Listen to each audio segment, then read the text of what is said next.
Zero. It's always a beginning. But in 15 years, we hope it will be an ending. Another zero. We spend our lives trying to overcome it because we always want more without realizing that millions of people need to reach that tiny, simple, beautiful number. Zero. Zero is our mission. Not a mission to Mars, but straight to our hearts. A perfect circle. A ring around the Earth. Achieved together.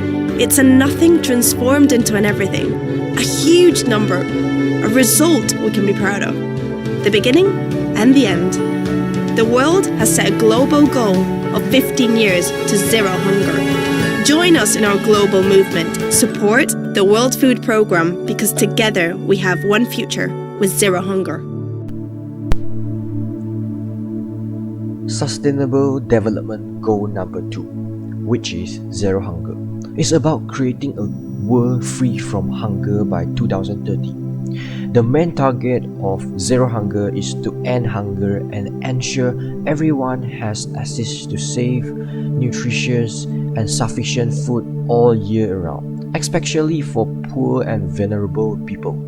According to the World Health Organization WHO, around 733 million people face hunger in 2033, equivalent to 1 in 11 people globally and 1 in 5 in Africa. Hunger is a big problem. It makes people weak and sick, especially children.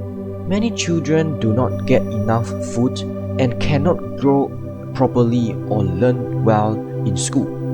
In 2023, more than 45 million children under 5 years old were very thin because of hunger, and this can be deadly. Hunger also makes it hard for adults to work, keeping families poor. But there is hope. People around the world are working to grow more food in a better way, share food fairly, and stop food waste. If we work together, we can make sure everyone has enough to eat.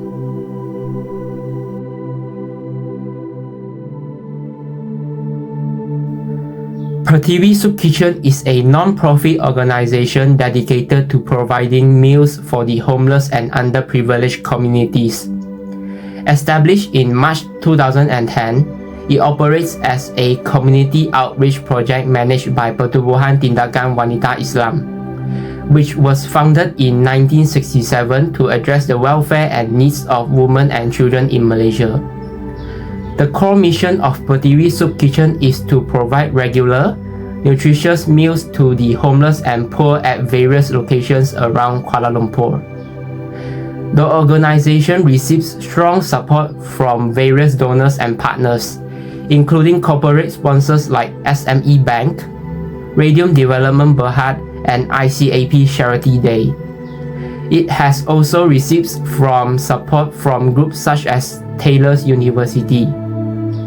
These collaborations enable Prithvi Soup Kitchen to sustain its mission of reducing food insecurity and expanding its efforts to assist more people facing challenges.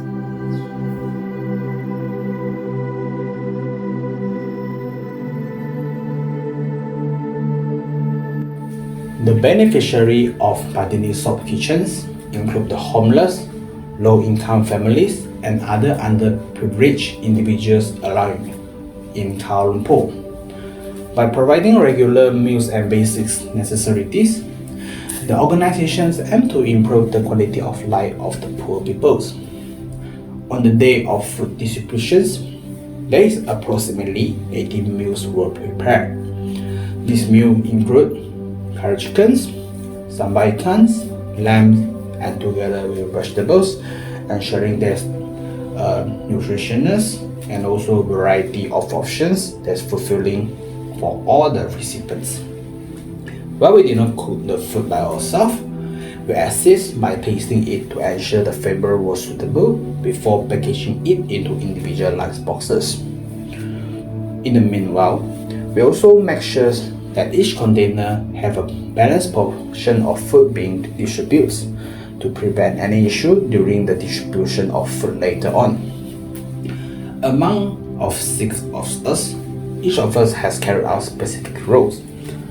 Jachan was the main cameraman, which he was responsible for capturing image and video throughout the whole process.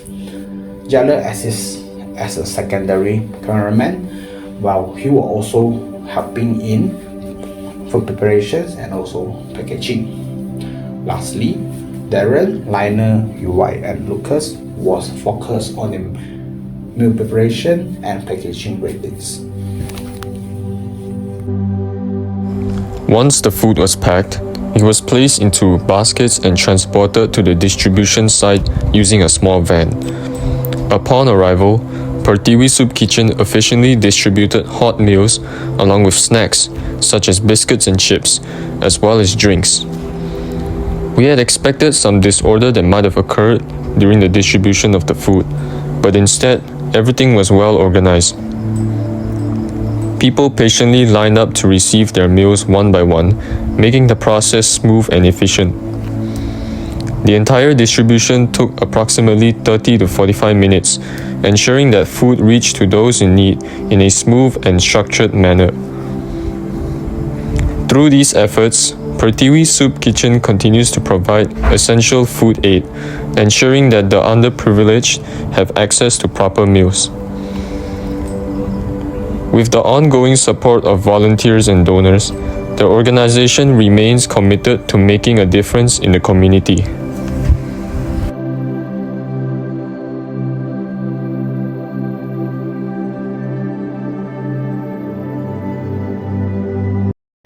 First introduce yourself and the NGO that you do. Okay, my name is Puan Laili. Yeah, I'm the Vice President of Pertiwi. Pertiwi stands for Pertubuhan Tindakan Wanita Islam, Malaysia. Okay, so this NGO is very old already. It was formed in 1967, so very long. But last time it focused on rural areas. Okay, but in the late 1970s, then it moves to the cities because people no longer need in the rural areas. But people in the city, because many people come and migrate to the city, they don't have proper jobs and they don't have good earning jobs. So many people actually become urban poor people. So these urban poor people need help. So we try to help them. But the soup kitchen is formed only in 2010, which is about already 15 years. So in the city, we focus on providing meals for people who need the meals, and that's the main activity.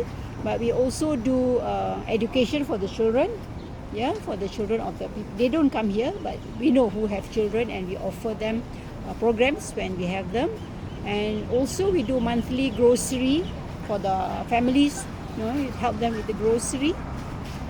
That's the main activity that we do.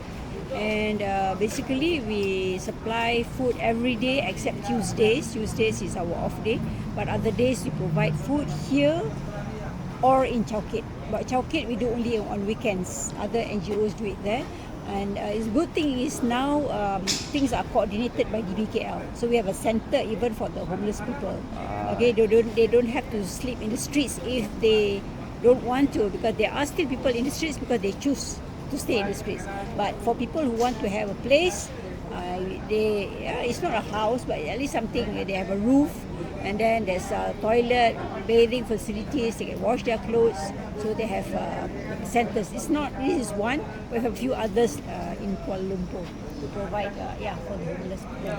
Okay, thank you. And can I ask, what is the thing that inspired you to start this NGO? Okay, this NGO was started, as I said, a long time ago, right? It is 1967 when I was like little. But I knew the NGO since then because there are people whom I know, my aunties and other people who was involved, and so I was like observing it from before. So I became more involved in COVID time. In COVID time, we still have to serve food to people. People still have to eat, but there's strict regulation on being on the streets, who can go out, and then very strict SOP to give out. So during that time, not many people can come, and not many people want to come. So during that time, I started as be active, and I'm active till now from 2020 until now. Yeah. Okay, so do you guys have any further plan after this? Maybe like going more further going for other place to serve other people? Actually, other place, as I said, DBKL does the coordination quite well. So there are other NGOs who go other places, especially out of Kuala Lumpur, but we focus here. But what we want to go more is the education of the children, because we think it's important so that they don't like live in the same condition when they grow up. So we try to encourage them to to study and to have skills so that they can have a better future, the children. Yeah. So my interview going to end, and do you have anything that you want to tell to public? Yeah, okay. Actually, the public can help a lot besides volunteering, and also even giving small donations, because if everybody just give like RM1 a day, there are so many people here in Kuala Lumpur, so we can cover our costs, because we rely solely on sponsorship and also donations. So we have sponsorship from corporates, from big corporations, but we also have a lot of donations from people. And this, as I said, not be big. You can give RM1 a day or RM50 a month. It doesn't. I don't think it affects many people in their lifestyle, but it will help to provide meals for many people. Yeah. So our challenge is funding actually. So we try to look for funds, try to make people understand that these people, it's not their choice to be like that. It's by they just happen to be like that. It's not that they like to be homeless and get food. If people have choice, I don't think they want to queue for food and just for a meal. Yeah. Okay. Yeah, that's all for our interview. Thank you. Throughout the entire journey of volunteering, we realized and understood the hard work and effort needed to contribute to aiding the human society, not only to just the public, but especially the people suffering from grave hunger. Their clothes, their physiques, their facial expression, and their desperate behavior, it all strikes down to our heart to see the effects of hunger torturing a once fine-looking person. Some wanted to live on. Some tried their best to feed their family. The food and beverage in our hands became not just mere supplies anymore, but a life source which may save a person or a family's lives. Although preparing the food and beverage took a long time, we all paid 100% concentration to ensure everything can be distributed without any slight problems. To sum it up, we also learned a very valuable lesson, which goes by quote, "To waste a meal is to forget that somewhere hunger whispers like a prayer unanswered," which tells us not to waste food or drinks, as it's a dream of someone else. And what fills your belly today might fill someone's soul tomorrow.